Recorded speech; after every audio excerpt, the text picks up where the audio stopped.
All right. We enter into 1553. We know this is going to be the last year of the boy king's reign. 1553, Edward becomes ill. It starts off small, a fever, a cough, but it gets worse pretty quickly. Now, something to know about this is Edward had actually been very sick in 1552 as well. He had had measles and smallpox, pretty dangerous diseases that kill a lot of people that get them back then. But Edward was able to recover, but he was not fully recovered from this disease. So when he got sick again in 1553, his body was not strong enough to fight off this new illness the way that it normally would. Over the next 6 months in 1553, Edward battles this illness. We think it's probably tuberculosis. We're not sure. 2 times it looked like he was getting better. His doctors each time predicted a full recovery. However, by the time we get to June 1553, his condition had gotten to the point where everybody, including Edward, knew that his death was coming. However, he could not die yet because he had one huge, major problem that he and his advisors had to take care of before he died. What do you think this problem was, Judy, that had to be taken care of? So who will be the next succession of throne? He doesn't want to be married because she's Catholic. Right, this is a big problem. The question of who is going to be the next monarch. Edward, John Dudley, Thomas Cranmer have put in all of this work the last 6 years to start to reform and change England into a fully Protestant country. If Edward dies at this young age, before he's married and before he has children, next in line is his big half-sister Mary, who is a radical Catholic. As you said, of course, the problem is that when Edward VI dies, next in line for the throne will be his half-sister Mary. Remember, we just spoke about Mary. Mary is 20 years older than Edward, and she is the daughter of Catherine of Aragon, Henry VIII's first wife. Catherine of Aragon was a Spanish princess and extremely Catholic. Therefore, her daughter Mary was also raised extremely Catholic. As radical means extreme, as radical as Edward was Protestant, as much as Edward wanted to make England a fully Protestant country, that's as much as Mary wants to make England once again fully Catholic. Edward VI, John Dudley, Thomas Cranmer, and all of the other Protestants in power in England know that if Mary becomes queen, all of their reforms, their new Protestant Bible, their Book of Common Prayers, their Act of Uniformity, all of those thrown out the window, because Mary is going to do whatever it takes to return England to the Catholic Church and the Pope. Who's the Pope again, Dengmo? The Pope is the head of the Catholic Church. Yeah, the Pope is the head of the Catholic Church. Perfect. Don't be afraid. You know it. You say it loud and clear. Be confident. You know your stuff.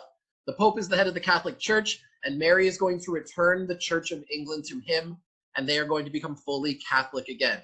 This is going to be a big problem, and to prevent this from happening, Edward, dying with his own hand, is going to write something called the Device for the Succession. We still have the original copy. It is Edward's plan for what should happen after he dies. And it is very telling that this Device for the Succession, even though it must have been incredibly difficult for him to write, as sick as he was on his deathbed, the fact that he wrote it with his own hand tells you that although I'm sure that his advisors, people like Dudley and Cranmer, helped him to make this plan, this was Edward through and through. This was his idea for the continuation, the continuity of his Protestant England after he died. All right, welcome back, everybody. I enjoyed listening to your breakout rooms. Daisy, you want to start us off here? Who do you think was most worried about the problems that might occur if the boy King Edward VI dies, when he dies? I think it is Thomas Cranmer because he's trying to bring Henry, and he is also worked for Henry, and And when Edward becomes the king, he is also working for Edward, and now everything is coming back, and Mary is going to destroy everything, and he's probably going to die. Yeah, Mary is not a big fan of Thomas Cranmer, Daisy. That is not a bad way to put it either. Remember, Thomas Cranmer is someone that Mary has hated for 2 decades. Ever since Thomas Cranmer helped to get the annulment by Henry VIII, her father, and her mother, Catherine of Aragon, so that Henry could marry his second wife, Anne Boleyn, Mary has not been happy at all with Thomas Cranmer. She sees Thomas Cranmer as being one of the main people who ruined her life as a teenager and into her 20s as well. So yeah, Thomas Cranmer could be in big trouble. What did you guys say, Jay? What did you and Nick talk about? We think that it doesn't matter what their actions was. We just think that they all probably had an equal amount to lose, which is just their life. Right. Because Mary is known for killing Protestants, and they're all Protestants. So what their actions probably just influenced her to execute them even more.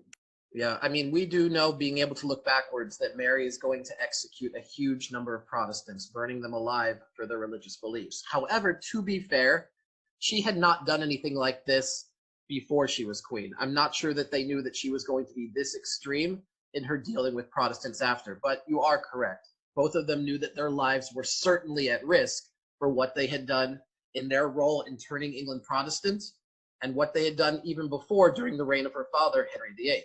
Well done, guys. And so we get to the device for the succession. We have to go back in time. Remember, when Catherine Parr, Henry VIII's last wife, got his family back together, Henry created a document, an act of parliament, an act for the succession that declared when Henry VIII died, the order of succession would be first his son, even though he's youngest, Edward. If Edward dies without children, then his oldest daughter, Mary. If Mary dies without children, then his second oldest daughter, Elizabeth. If all 3 of them die without children, then it passes on to the line of Henry VIII's sister, Mary Tudor.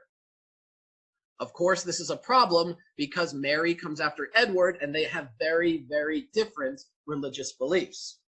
Questions so far? Before I go on this slide, let's take a quick look at what this means. This is the most in-depth, detailed family tree I've shown you yet. This has more detail than the family tree that I've given you that most of you have printed out in front of you. Let's take a quick look at it, though. Here on the top, we see the founder of the Tudor dynasty, Henry VIII's father, Henry VII. You can follow the lines of king and queens by following the bold names. Henry VII's second oldest son, Henry VIII. Henry VIII, if you follow down under all of his wives, you can see Henry VIII's 3 children. Here is Mary. Here is Elizabeth. Here is Edward. Of course, Henry VII died long ago to make Henry VIII king. Henry VIII is now dead, leaving Edward as king. When Edward dies, this brings us to Mary over here. Now, if Mary and Elizabeth were both to die without any children, then the next in line in Henry VIII's will, you have to travel back up. Look at Henry VIII's brothers and sisters. If you go over here, you can see his sister Mary and her line. And if you travel down here, you get to this woman here. Her name is Frances Grey. And if you go down from there, you can see the person who we know is to become the 9 days queen, Lady Jane Grey. Something to know about this line here, Frances Grey and Lady Jane Grey, their religion is Protestant. And so Edward VI colluded with John Dudley, the Duke of Northumberland, his main advisor. Check your notes. Colluded means to have like a secret plot, sometimes for not really good intentions. They decided to go back and do what Henry VIII did before. They decided to say that Edward's half-sisters, Mary and Elizabeth, are both illegitimate. Therefore, they cannot become queen. And they want to skip them and go right over to their Aunt Mary, Henry VIII's sister, go to her descendants because they are all Protestants. That's the Grey family. And they do some sneaky, sneaky stuff. Now, here's the issue with this. Issue number one, Edward is worried about declaring a woman to be the next Queen of England. It had never happened before. A few hundred years before this, a woman named Matilda had been declared queen, and the country went up in rebellion and replaced her with her cousin, who was a man. So Edward was worried that the country might not tolerate a woman ruler. We know later this is not going to be true, as soon to become Queen Elizabeth in future years is going to be the greatest monarch possibly in English history. But Edward wanted a male to succeed him. The problem is, if you look at your family trees, there are no men alive in the royal line. None. All dead, or yet to be born. Every single person alive was a woman. His sisters and his cousins in the Grey family are all female. I can show you again. His living heirs are right here.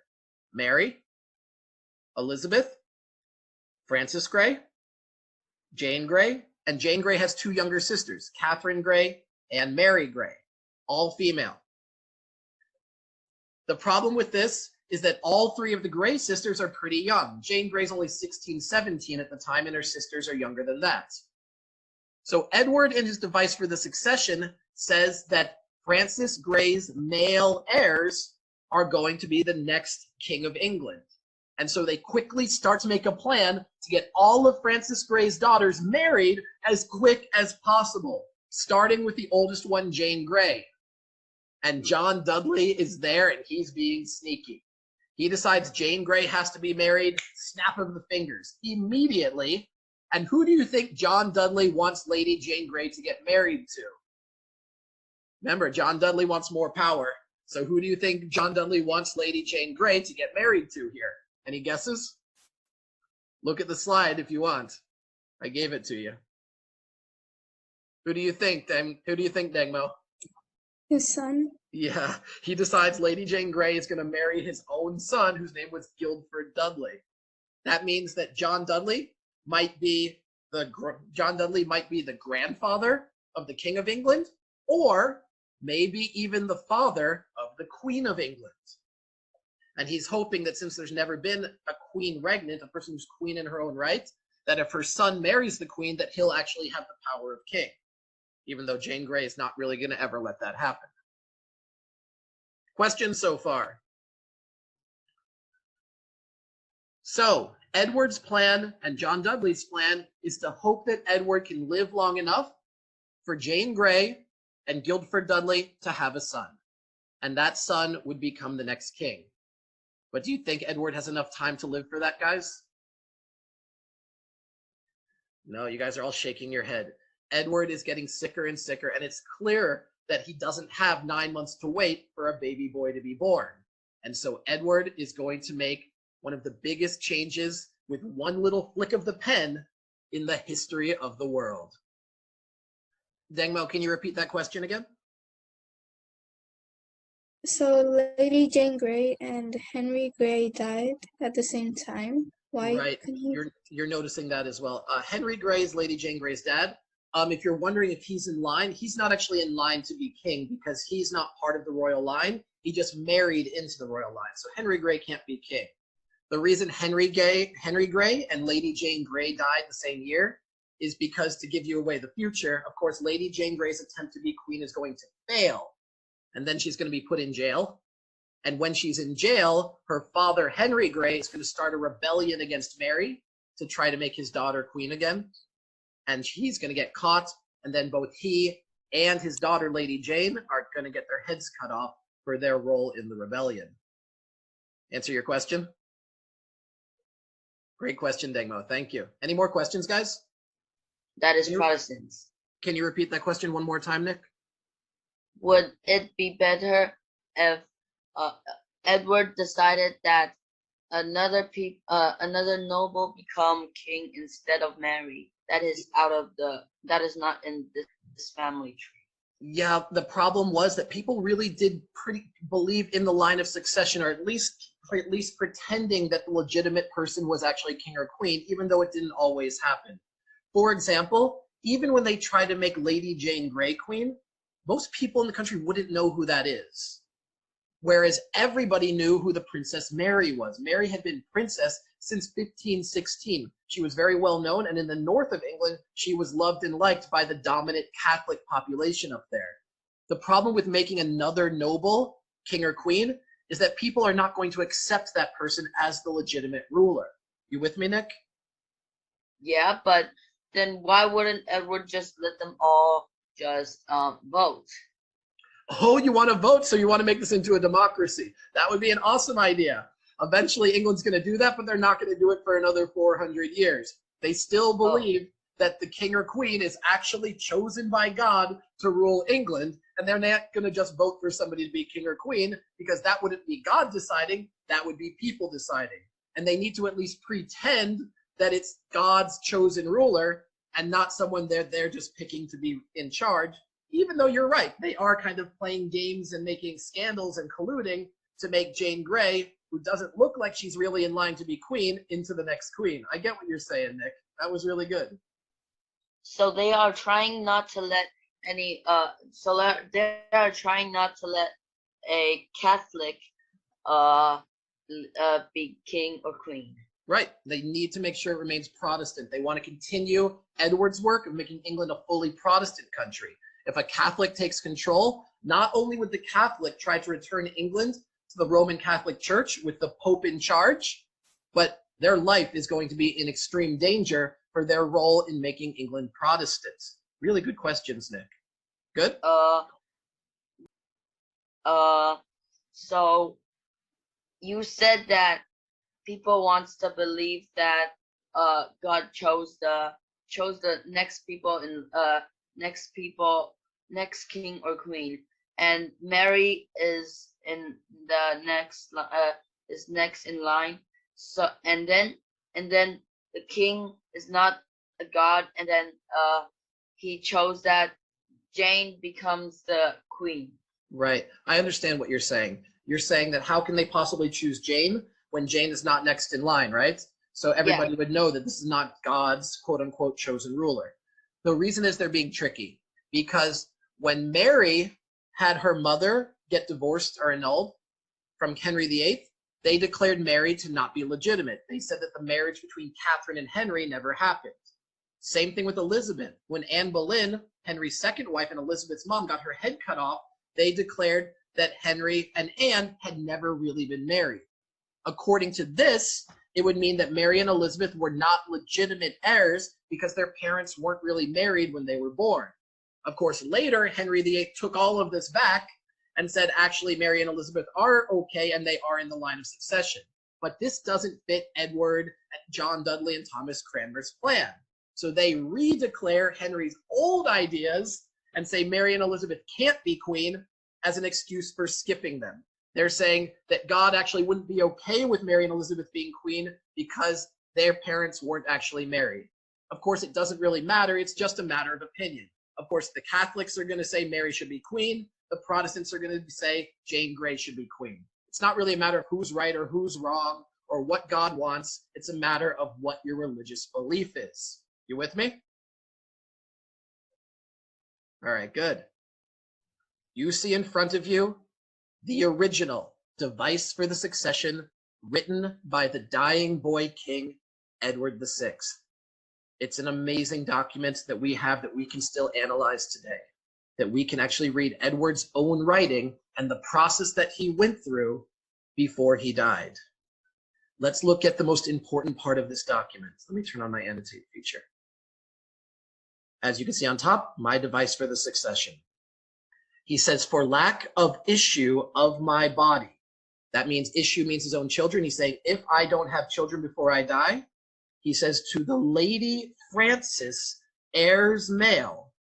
So he's saying his cousin, Francis Grey's heirs male children or male grandchildren will become the next king or queen of England.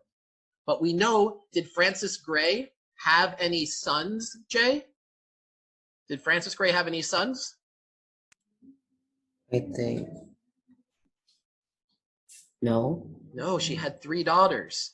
She had Jane, Mary, and Catherine. So that's not going to work.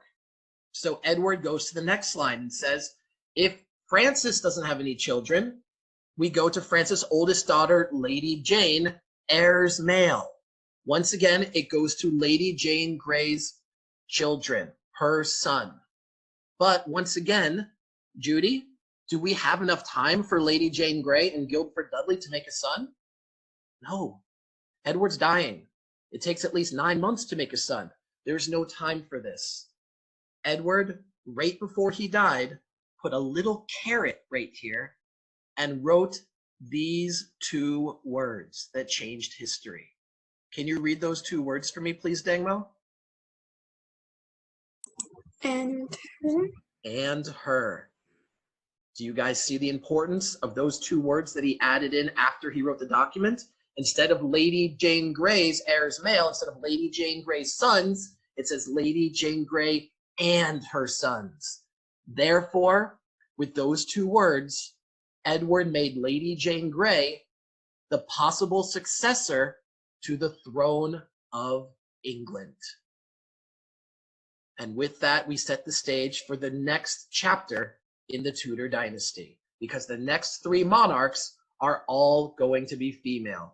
Lady Jane Grey, the 9 Days Queen, Mary I, Bloody Mary, and then, of course, Elizabeth I, often thought of to be possibly the greatest monarch in English history.